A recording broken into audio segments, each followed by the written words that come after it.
Humanity returns, we took back our land. The silence aboard the starship Defiance was deafening as Captain Sarah stared at the blue marble that had once been humanity's cradle. Earth hung in the viewport like a jewel against the star-filled void, its familiar continents now with alien structures that gleamed silver and purple under the distant sun. After 50 years of exile, humanity had finally returned home. "Sensor readings confirm it, Captain," reported Lieutenant from his station. His voice carried the same mixture of hope and rage that had driven their people through 5 decades of preparation. "The occupation infrastructure covers approximately 60% of the planet's surface. Population scans indicate roughly 12 billion alien colonists." Sarah's jaw tightened. When they had arrived with their massive fleets and impossible technology, humanity had been forced to make an unthinkable choice: evacuate or face extinction. The memory of those final desperate days still haunted every human alive. Billions crammed into generation ships, leaving behind everything they had ever known, while the elegant, crystalline aliens claimed their world as if it were just another resource to be harvested. "Any sign of human survivors?" she asked, though she already knew the answer. His face darkened. "Negative, Captain. If any humans remained, they're either dead or so deeply hidden that our scanners can't detect them." The bridge crew absorbed this information in grim silence. Behind them, the rest of the human fleet maintained formation. 200 warships that represented everything humanity had managed to build during their long exile. Each vessel was a testament to human adaptability, incorporating technologies reverse-engineered from salvaged alien equipment and innovations born from desperate necessity. "Ma'am," called out Commander from the tactical station, "we're receiving a transmission from the planetary defense grid." "Put it through." The main screen flickered to life, revealing the serene face of an administrator. Like all of her species, she possessed an otherworldly beauty: translucent blue skin, large silver eyes, and features that seemed carved from living crystal. When she spoke, her voice carried the musical quality that had once charmed human diplomats before the true nature of expansion became clear. "Unknown vessels, you are approaching restricted space. I am administrator of the Earth Colonial Authority. State your purpose or prepare to be destroyed." Sarah stepped forward, her hands clasped behind her back. "This is Captain Sarah of the Human Defense Fleet. We've come home, Administrator. You're going to need to pack your things." His perfect features shifted slightly, the first sign of surprise Sarah had ever seen from a humans. "Impossible. Your species was relocated to suitable worlds decades ago. There are no humans left to—" "Relocated?" Sarah's voice cut through the alien's words like a blade. "Is that what you call it when you force an entire species from there at gunpoint? When you tear families apart and scatter them across the galaxy like seeds?" This expression hardened, her musical voice taking on a colder tone. "The relocation was necessary for the greater harmony of the galaxy. Earth's resources were required for more advanced species. Your people were compensated with worlds better suited to your developmental level." Around the bridge, Sarah could feel the fury radiating from her crew. 50 years of that same condescending attitude, that casual dismissal of human worth and human rights. They had never seen them as equals, only as a primitive species to be managed and relocated when convenient. "Those worlds were prisons," Sarah said quietly. "Desert rocks and ice balls light years from anywhere, with barely enough resources to keep us alive. You scattered us to make sure we could never unite, never become strong enough to threaten your expansion." "Your complaints are irrelevant," replied. "Earth is now a world, protected by the full authority of the Galactic Council. Leave immediately or face the consequences of violating sovereign space." Sarah smiled, and it was not a pleasant expression. "The Galactic Council? You mean the same organization that voted to legitimize our expulsion? The same aliens who carved up human space like it was a birthday cake? I'm afraid we're no longer interested in their authority." She gestured to who activated the fleet's general communication system. Throughout the 200 ships, 20 million humans, the survivors of a scattered diaspora, listened as their captain addressed both their ancient enemy and themselves. "Administrator, 50 years ago, your people made a mistake. You assumed that because we were younger and less advanced, we were weak. You thought that scattering us across dead worlds would break our spirit and leave us too busy surviving to ever threaten you. But you underestimated something fundamental about humanity." Sarah paused, looking out at Earth through the viewport. "We adapt. We survive, we remember. The tactical display lit up as defense platforms began powering their weapons. Sleek patrol ships launched from hidden bases on Earth's surface, their crystalline hulls gleaming as they moved to intercept the human fleet. The aliens had grown complacent during their 50 years of unchallenged occupation, but they still possessed formidable firepower. "You see those ships," Sarah continued, her voice never losing its calm tone. "Each one represents a triumph of human ingenuity. We took your technology, studied it, improved it. We learned from every species we encountered during our exile. They taught us about energy manipulation. The Morphic Collective showed us adaptive hull configurations. The Void Runners shared their secrets of stealth technology." The first wave of interceptors closed to weapons range, their energy cannons charging with deadly light. Sarah could see the alien ship's elegant lines, their flowing curves designed as much for beauty as for function. Once, humanity might have been intimidated by such displays of technological artistry. "Open fire," Sarah commanded. The human fleet erupted in coordinated violence. Unlike the graceful energy weapons favored by most galactic species, human ships bristled with kinetic projectiles, plasma charges, and exotic weapons systems that conventional categorization. The humans had learned that while energy shields could deflect most standard weapons, they had weaknesses that could be exploited by those willing to think outside traditional warfare paradigms. Slugs moving at significant fractions of light speed punched through shields like they were tissue paper.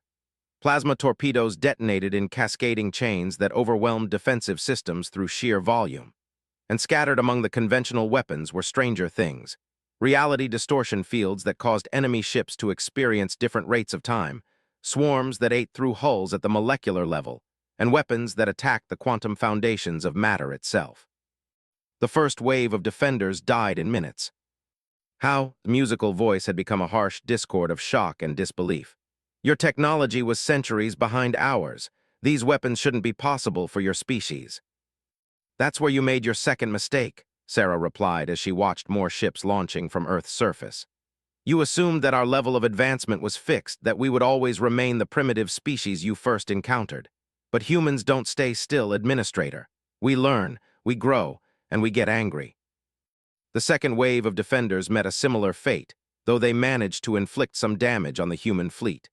The Defiance shuddered as a crystalline energy beam raked across her hull, but the adaptive armor held firm. Around them, other human ships reported minor casualties and damage, but nothing that would slow their advance. Sarah said as her fleet closed on Earth's orbital defenses, "I want you to understand something very clearly. We're not here for conquest. We're not here for resources or territory or any of the things that drive most galactic conflicts. We're here for one simple reason." The main defense platform, a massive crystalline structure that hung in Earth's upper atmosphere like a frozen flower, powered up weapons that could have sterilized continents. The humans responded with focused fire from a dozen ships, overwhelming the station's defenses and reducing it to glittering debris in seconds. "This is our world," Sarah continued as her fleet swept aside the remaining orbital defenses. "These are our oceans, our continents, our sky. You took it from us, but you never made it yours, and now we're taking it back." The last of the defenders fell back toward Earth's surface, their elegant ships trailing atmosphere and debris. In the space of an hour, humanity had swept aside 50 years of alien occupation infrastructure and established orbital superiority around there. But Sarah knew the real battle was just beginning. They had spent 5 decades building their civilization on Earth's surface. They had cities, industrial complexes, and billions of colonists who had been born on human soil. Driving them out would require a different kind of warfare entirely. "Admiral reports the northern orbital sector is secure," announced. "Admiral has control of the southern approaches. The planet is cut off from outside reinforcement." "Good," Sarah replied. "Signal all fleet commanders. Phase 1 is complete. Begin landing operations." As the human fleet moved to deploy their ground forces, Sarah took one last look at Earth through the viewport. Soon, human boots would walk on human soil for the first time in 50 years. The long exile was finally ending. But the war for Earth's liberation had only just begun. "Captain," called out from his station, "we're detecting massive energy buildups from the surface. It looks like they are powering up their planetary defense grid." Sarah nodded grimly. She had expected this.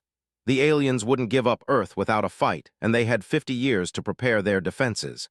The real test of humanity's transformation from scattered refugees to galactic power was about to begin. "All ships prepare for planetary assault," she commanded. "It's time to show the galaxy what happens when you take everything from humanity and expect us to simply disappear." The human fleet descended toward Earth like a falling star, carrying with it the hopes and fury of an entire species. After 50 years of exile, pain, and preparation, humanity had returned to reclaim their birthright. And nothing in the galaxy was going to stop them. "Humanity returns, we took back our land." Major James felt Earth's gravity pull at his bones as the dropship Vengeance plunged through the atmosphere toward what had once been called North America. Through the reinforced viewport, he could see the familiar outline of continents he had only known through ancient maps and faded photographs. But the landscape below was wrong, transformed by 50 years of alien occupation into something beautiful and terrible. Crystalline spires rose from the earth like frozen lightning, their surfaces pulsing with soft blue light. Rivers had been redirected into perfect geometric patterns that fed sprawling agricultural complexes. Where cities like New York and Washington, D.C. had once stood, vast organic structures stretched toward the sky, their flowing lines more grown than built. They had turned Earth into a work of art, but it was an alien art that made stomach clench with rage. "2 minutes to drop zone," announced Sergeant Park from the pilot's chair. Around them, 40 other human soldiers checked their weapons and armor one final time. They were the first wave of the Liberation Force, volunteers who had trained their entire lives for this moment. Activated his helmet's communication system. "Listen up, devils. In 2 minutes, we're going to set foot on the world our grandparents were forced to abandon. They have had 50 years to dig in, to build their defenses, to convince themselves that our home belongs to them. Our job is to prove them wrong." The soldiers responded with grim nods. Most of them had been born on the exile worlds, harsh planets where every breath was a struggle, and every day was a reminder of what humanity had lost. They had grown up on stories of Earth's blue skies and green forests, of oceans that stretched beyond the horizon and cities that touched the clouds. For them, this wasn't just a military operation. It was a homecoming to a world they had never seen. "Incoming fire," Park shouted as crystalline energy beams lanced up from the surface. The drop ship's shields flared as they absorbed the impacts, but held firm. Human engineers had spent decades perfecting their defensive systems, learning from every encounter with alien technology. Through the chaos of atmospheric entry and defensive fire, could see other drop ships falling like meteors toward Earth's surface. Thousands of them, carrying the Liberation Force to landing zones across the globe. Operation Homecoming had begun. The Vengeance touched down in what had once been the American Midwest, its landing thrusters scorching alien grass that grew in mathematical spirals. The cargo bay doors exploded outward and led his soldiers out into Earth's air for the first time in their lives. The gravity felt heavier than the low-G worlds where they had trained. The air tasted different, richer, more alive than the recycled atmosphere of generation ships or the thin gases of exile worlds. But underneath the alien modifications could smell something familiar, something that spoke to genetic memories buried deep in human DNA. "Home," whispered Private beside him, her voice filled with wonder. She knelt and grabbed a handful of soil, letting it run through her fingers like black diamonds.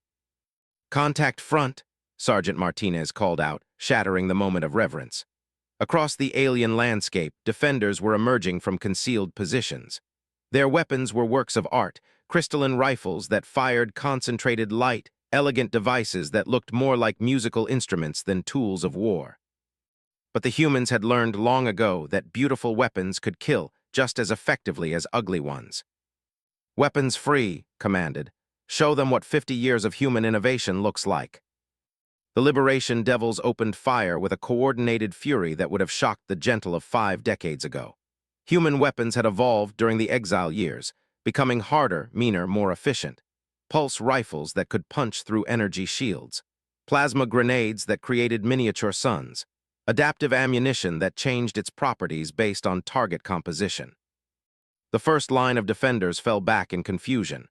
They had expected to face the same primitive humans they had driven from Earth 50 years ago, a species that relied on simple chemical propellants and crude metallurgy.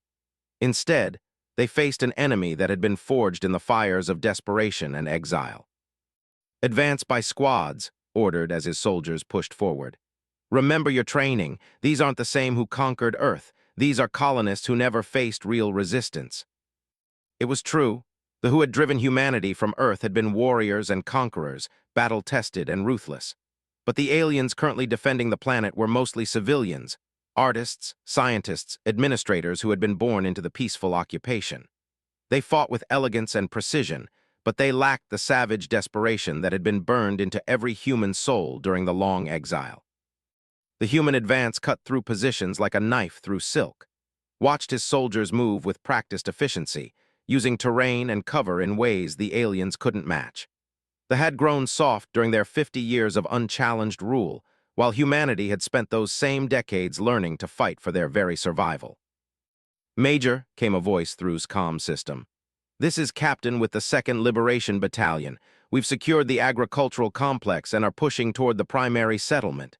Resistance is lighter than expected, but they're falling back to prepared positions." Nodded as he watched his own troops advance through the alien landscape. They were retreating in good order, giving ground but making the humans pay for every meter. Their weapons might be beautiful, but they were still deadly effective. "Understood, Captain. Continue the advance but watch for surprises. These aliens have had 50 years to prepare for our return." As if summoned by his words, the ground ahead of his position suddenly erupted in a fountain of crystal and earth. From the crater emerged something that made his blood run cold, a war construct, a living weapon grown rather than built. It stood 20 feet tall, its crystalline body rippling with internal light, weapons and sensors sprouting from its form like thorns. "Heavy contact," shouted as the construct's energy cannon reduced a nearby boulder to superheated plasma. "Anti-armor teams target the big one." The Liberation Devils responded with everything they had. Rocket-propelled grenades exploded against the construct's crystalline hide without effect. Plasma charges scorched its surface, but failed to penetrate. The alien war machine advanced through the human fire like it was walking through a gentle rain. But humanity had faced worse odds during the exile years. "Martinez, flank left and right," commanded as he pulled a specialized weapon from his pack. "Keep it distracted for 30 seconds." The weapon in his hands was a product of human desperation and ingenuity, a quantum that attacked the fundamental bonds holding matter together. It was dangerous to use and expensive to build, but it was one of the few weapons that could reliably damage technology. Aimed carefully as his soldiers drew the construct's fire, the alien weapon turned towards position, its cannon charging for another devastating blast. In that moment of distraction, pulled the trigger. The quantum fired a beam that was barely visible, like heat shimmer in summer air. Where it touched the construct's crystalline hide, matter simply ceased to exist in any recognizable form. The alien war machine staggered as structural supports failed, its perfect crystalline form developing catastrophic flaws. "Now," shouted, "concentrate fire on the weak points." Human weapons found the cracks in the construct's armor, exploiting the quantum damage to tear the alien machine apart from within. In seconds, the towering war machine collapsed into a heap of broken crystal and failed technology. But the victory had cost them precious time. Across the battlefield, could see more forces moving to intercept his advance. The aliens might be soft compared to their ancestors, but they still outnumbered the human forces massively. "Major," came a transmission from orbit. "This is Admiral aboard the Defiance. How's the surface operation proceeding?" "We're making progress, Admiral," replied as he led his troops toward their next objective. "But they have more defensive infrastructure than we anticipated. They've had 50 years to turn this planet into a fortress." "Understood. Be advised that we're detecting massive energy buildups from the major population centers. It looks like they're preparing something big." Frowned as he processed this information. They were a cautious species, preferring elegant solutions to brute force. If they were building up energy on a planetary scale, it meant they had something special planned. "Any idea what we're looking at?" he asked. "Negative. The energy signatures don't match anything in our databases. But Major, whatever they're planning, the power levels suggest it could affect the entire planet." The implication hit like a physical blow. They were willing to destroy Earth rather than let humanity reclaim it. After 50 years of treating the planet as their personal artwork, they would rather see it burned than returned to its rightful owners. All liberation forces be advised, transmitted on the general frequency. Command suspects the enemy may be preparing a scorched Earth scenario. Accelerate your advances and secure your objectives. Time is now critical. Around him, the liberation devils increased their pace, moving through the alien landscape with renewed urgency. They had waited 50 years to walk on Earth's soil again.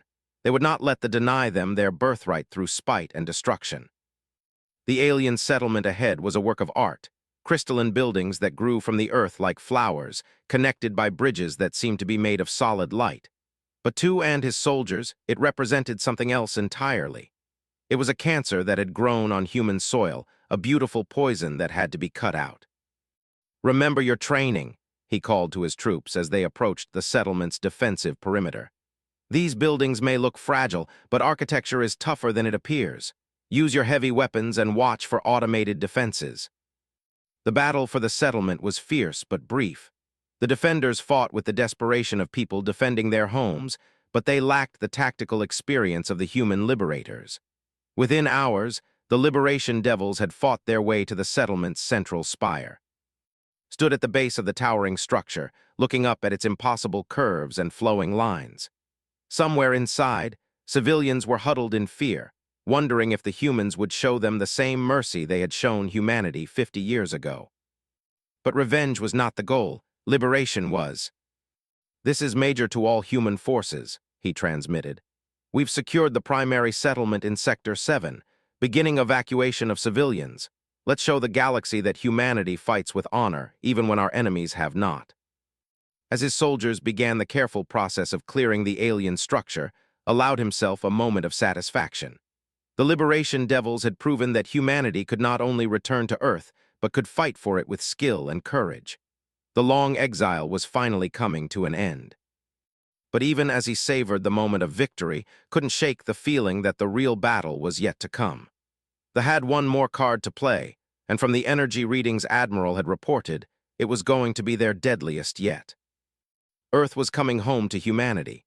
But first, they would have to survive whatever the desperate aliens were preparing to unleash.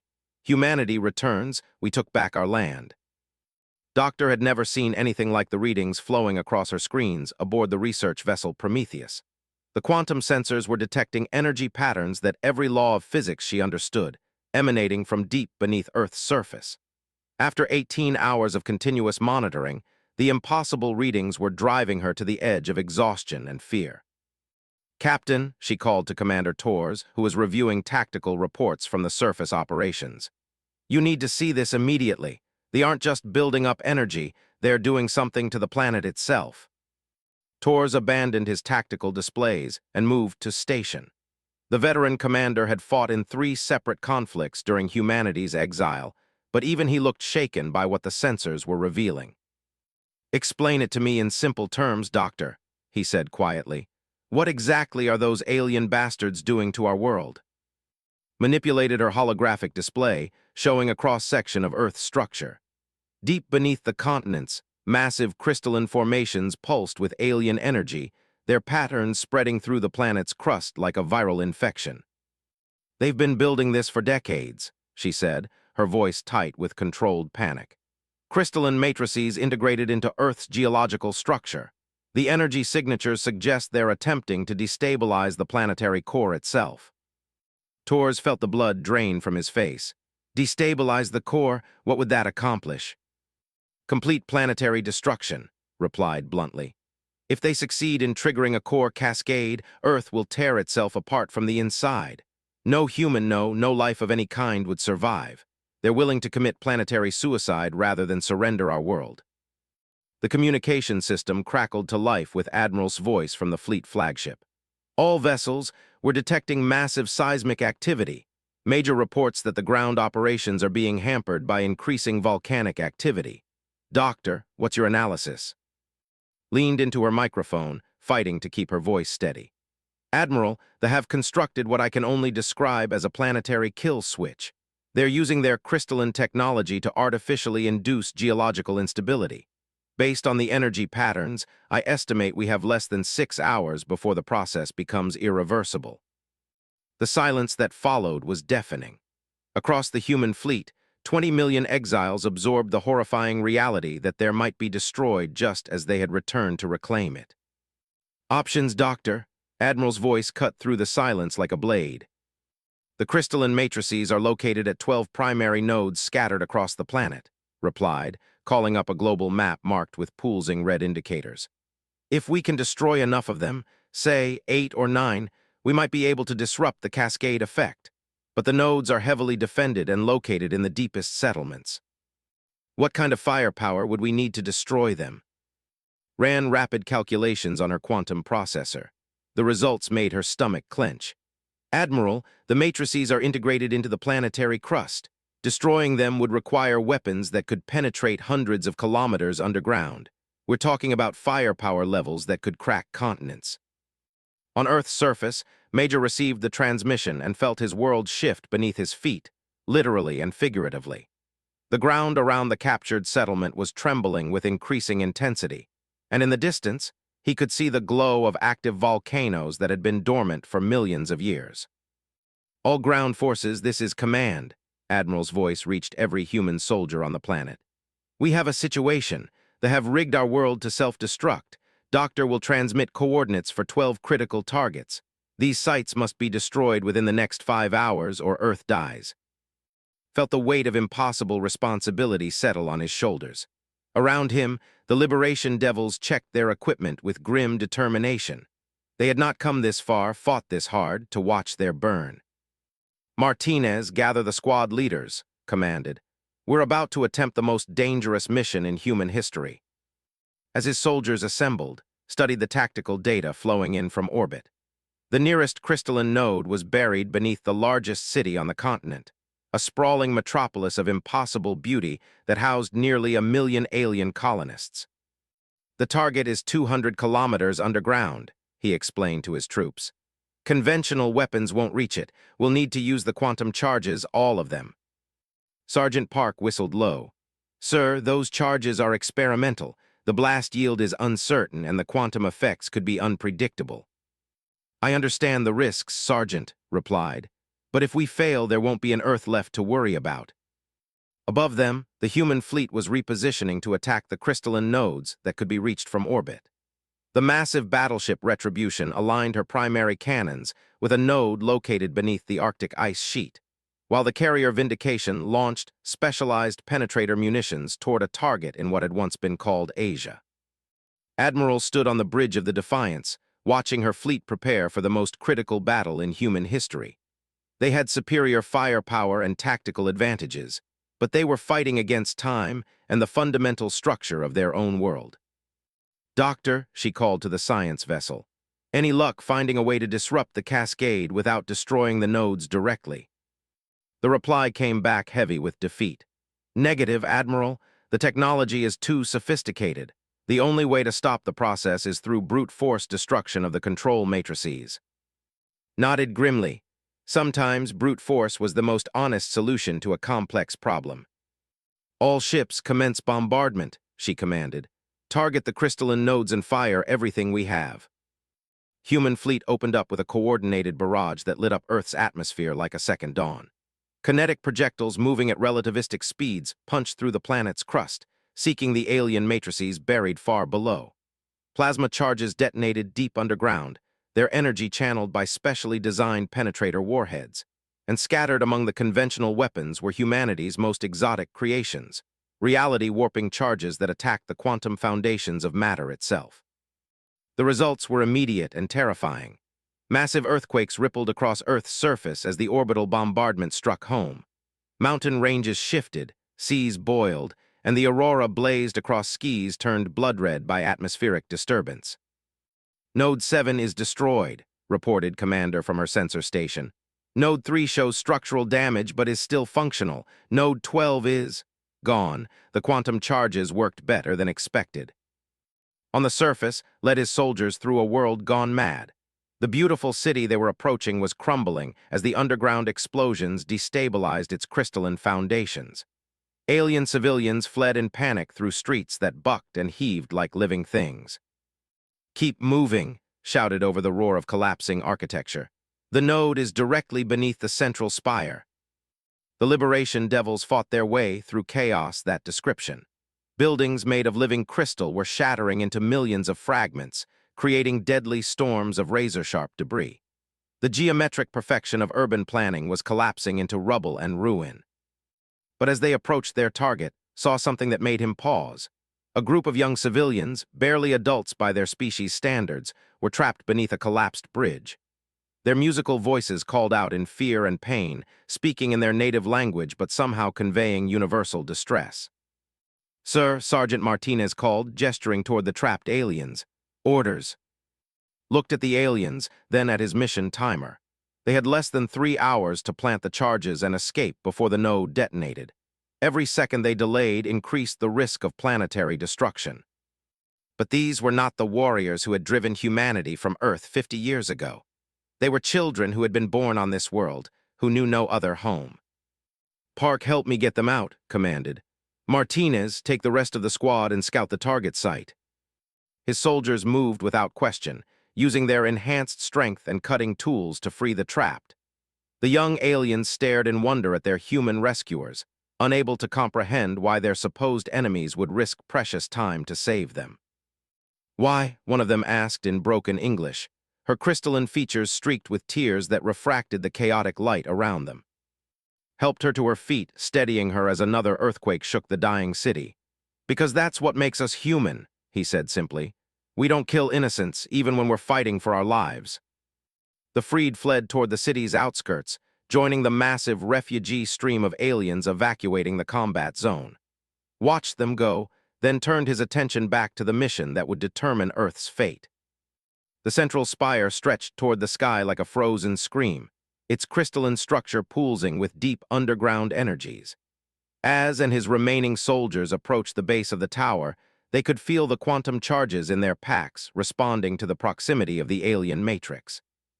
"Charges are armed and ready," Park reported.